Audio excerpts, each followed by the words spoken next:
आप जिस चेयर पे बैठे हैं, अल्लाह करे कि आप वही हो जिनसे हम आपकी उम्मीदें रखते हैं। इसी हाउस के स्पीकर राजा साहब ने मेरा पासपोर्ट मुझसे चुराया हुआ है एज ऑफ जून 2022। 4 कवानीन के खिलाफ ऐसा किया है और मैं कुछ नहीं कर सकती थी एज मेंबर ऑफ पार्लियामेंट। अभी भी नहीं के पास पड़ा हुआ है, मेरे पास फुर्सत नहीं थी कि मैं उठा लूं, लेकिन 2 साल इलीगली उन्होंने मेरा पासपोर्ट चुराया था। मुझे घर से निकाला गया from parliament lodges when I was in MNA। मुझे नहीं निकाला जा सकता था। I was supposed to stay there and 35 people came from CDA and the police. अब एक CDA पे डालता है police, I don't mind, I am sacrificing for Pakistan. ना इमरान खान ने सारी उम्र जिंदा रहना है, ना मैंने वतन के लिए सैक्रिफाइस दिया। बट जनाब स्पीकर, जब मेरे जैसी औरत आप अटेम्प्ट करेंगे कि जी पीपल में जाओ, नून में जाओ, खटक के पास, तरीन के पास, मैं क्यों जाऊँ?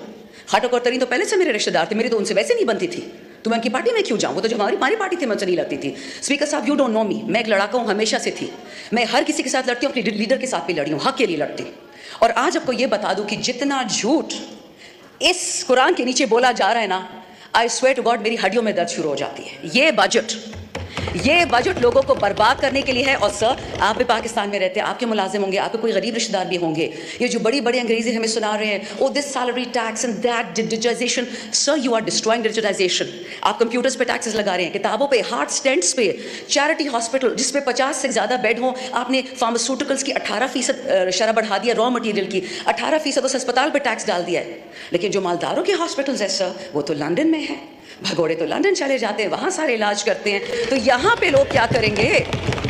जनाब स्पीकर, आपने अगर मेरी लास्ट, क्योंकि 3 ही मेरी बजट स्पीचेस थी, फिर तो हम फारिग हो गए, जो मेरी 3 बजट स्पीचेस थी, मैंने कभी भी उसमें पीपल या नून को नहीं डांटा था, अपनी हुकूमत को पकड़ती थी मैं, और आज भी मैं यही करूँगी। हम जब छोड़ के जा रहे थे किटी में $17 अरब, 21 अरब डॉलर हमने कर्जों में दे दिया। 32 बिलियन पाकिस्तान की हिस्ट्री पहली दफ़ा रेमिटेंसेज आई, 36 बिलियन आपका पहली दफ़ा एक्सपोर्ट हुआ, 6% आपका ग्रोथ रेट था। कोविड के बावजूद ग्लोब कहता था, न्यूज़ वीक और पॉलिटिकल जो साइंटिस्ट, ये जो बड़े बड़े इश्तिहारी अखबार थे, इसमें तो हमारा कुछ लेना देना ही नहीं है। उन्होंने बोला कि Pakistan is amongst top 3। UPDM have destroyed this country for what purpose? आपको खान का चेहरा नहीं पसंद था, बाजवा के साथ मिलकर वोट ऑफ नो कॉन्फ्रेंस करा दिया, नो प्रॉब्लम, ठीक है, नहीं पसंद खान साहब, इलेक्शन क्यों नहीं करवाए?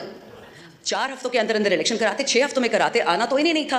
बट प्रॉब्लम यह था कि पहले चाचा को प्रॉमिस था PM ऑफिस, फिर उसकी भतीजी को प्रॉमिस था, फिर किसी और के बेटे को प्रॉमिस था। यहाँ पे अनइलेक्टेड बेटियां आ जाती हैं, कोई इलेक्शन करता नहीं है। Sir, democracy is the best revenge, vote को इज्जत दो, उसकी तो धज्जियां उड़ा के रख दी हैं। ठीक, आपको PTI नहीं पसंद, आपको पाकिस्तान से क्या दुश्मनी है? 46 साल से इस मुल्क में ये 2 खानदान टिक टैक खेल रहे हैं। अगर पाकिस्तान ठीक करना होता तो किसने रोका था इनको? ठीक कर लेते।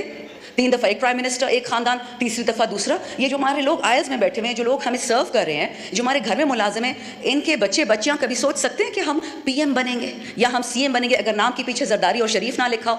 A pox on a country which is ruled by 2 families and who have reaped it into the ground. अब ये ज़रबे इस्तेकाम, आई डोंट नो ये तरीन साहब की पार्टी से इनको क्या प्यार है। बाय द वे स्पीकर साहब, अब मुझे पता है इस पे नाराज़गी होगी, बट हो जाए, डजंट मैटर, मुझ पे पहले ही बहुत पर्चे कटे हुए हैं। हमारी 2 खवातीन थी PTI की, जिनका कोर कमांडर हाउस से दूर दूर खड़ी थी। एक आज असेंबली में बैठी हैं, एक आज जेल में बैठी हैं। फ़र्क दोनों में ये है कि एक ने माफ़ी मांग ली, TV एंकर ने माफ़ करके IPP में बिठा के इस हाउस में ले आए, और दूसरी बेचारी जेल में सड़ रही है। एक 3 स्टार जनरल की वाइफ, 3 स्टार जनरल, उसका ये गुनाह था कि वो हाथ में माइक्रोफोन और लिबर्टी में खड़ी थी। That is it sir. So this is the honesty and decency with which we deal with the women in our country. Punjab is the backbone of Pakistan, honourable speaker. Punjab नहीं हो तो पाकिस्तान नहीं होगा। और हम क्या करते हैं कि जिस औरत ने कोरोना से और कोविड से पूरे पंजाब को, पूरे पाकिस्तान को बचाया, उसको हमने जेल में डाल दिया, because that is what she deserves। जो चोर होता है वो प्राइम मिनिस्टर बन जाता है, प्रेसिडेंट बन जाता है, और जो शरीफ होता है वो जेल चला जाता है। माशाल्लाह, ये तो इस मुल्क का हाल है सर। जाएंगे कहाँ सर? मेरे पास तो फॉरेन पासपोर्ट भी नहीं है, हम कहाँ जाएंगे? हमारे 10-10 हल्के में लोग 10-10 लाख, वो लोग कहाँ जाएंगे?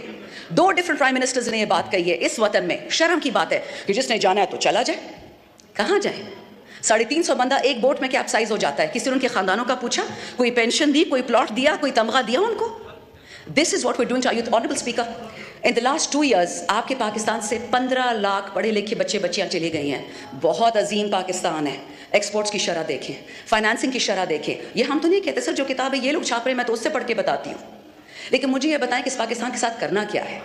अब ज़रबे इस्तेकाम आ गया, और ये इस्तेकाम हर दफ़ा बलूचिस्तान में और KP में आता है, ये नहीं समझ आती।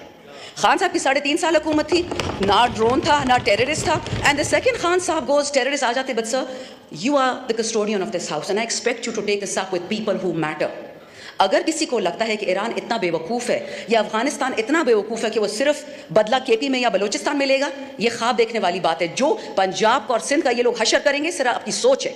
सो खुदा का वास्ता है होश के नाखुन लें, ये आपकी जगह है, ये आपकी ताकत का सरचश्मा है, ये अवाम हम रियासत है, not me the MNA, my people. Talk to us, tell us what is the problem, we'll fix it for you, but this is no way sir, absolutely no way. Final point sir, मेरा अपना हल्का, अगर आप इजाज़त देंगे मैं थोड़ा सा एंड में पश्तो में भी बोलूँ, क्योंकि मेरे माशाल्लाह 76 साल से तो नहीं कहूँ कि 73 साल से मेरे इलाके में ख़वातीन के स्कूल नहीं बनते सर, क्योंकि केपी हमेशा हम वो हैं कारतूस है, जहाद में भेज दिया कश्मीर, उधर भेज दिया, उधर भेज दिया।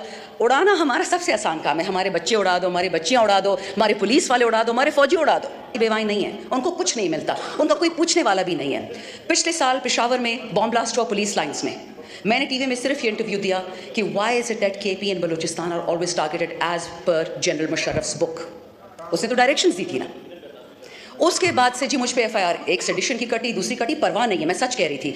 लेकिन स्पीकर साहब, जिस हल्के ने 15 साल पाकिस्तान के लिए खून दिया है, आज उसके लिए बिजली नहीं है, और बहाने तो इतने हैं कि सर मैं शुरू करूँ ना ख़त्म ही नहीं होंगे। I won't even go into that, but let me tell you one thing sir, मैंने खुद अपने हाथ से परसों 12 फीडर खोले जो 10 महीने से बंद थे। मैं गई इलेक्ट्रिसिटी, इनका जो एनर्जी डिपार्टमेंट है, मैंने कहा मुझे कोई अंग्रेजी की चिट्ठी ही दिखा दे, उर्दू दिखा दे, जिसमें लिखा हो कि फीडर बंद करने की इजाज़त है इस कानून के तहत। कोई चिट्ठी नहीं है सर, कोई नोटिफिकेशन नहीं है। They are punishing KP for giving a vote to Imran Khan. और सर ये इतने बेवकूफ़ हैं, इनको समझ नहीं आती कि सितंबर में बंद हो जाएगी गर्मी, हम खान का साथ इस बात पे छोड़ेंगे कि गर्मी क्यों आती है या फीडर्स क्यों बंद है। ऐसा कभी नहीं होगा जनाब स्पीकर, अभी भी वक्त है। होश होश होश। Article 156 of the constitution sir, उसी को देख लें। तमाम सूबों को इकट्ठे उठाएं, मत करिए जल्दी, हमारे ही हाथ से लगेगी और फिर ये हाउस कुछ नहीं कर पाएगा। अल्लाह ने आप पे रिस्पॉन्सिबिलिटी डाली है, ये इससे डरे और किसी चीज़ से तो नहीं डरते, इस कलाम से डरे। मुल्क को ठीक करें, हम सब ने मर जाना है, इस हाउस में जितने बैठे कोई कब्र पैसे नहीं लेके गया, लेकिन खुदा का खौफ करे, वतन को फर्स्ट करे। That is why Imran Khan is in jail. Pakistan first, Pakistan always, Pakistan forever. Thank you. नाज़रीन इकराम, आपने वीडियो देखी, शामदाना गुलजार ने पाकिस्तान पीपल्स पार्टी, पाकिस्तान मुस्लिम लीग नून दोनों को धो के रख दिया कि ये सिर्फ़ और सिर्फ अपनी कुर्सियों के लिए आते हैं, अपनी कुर्सियां बचाने के लिए आते हैं, और एक जब आगे से हटता है तो दूसरा वज़ीर-ए-आज़म बनने के लिए तैयार खड़ा होता है।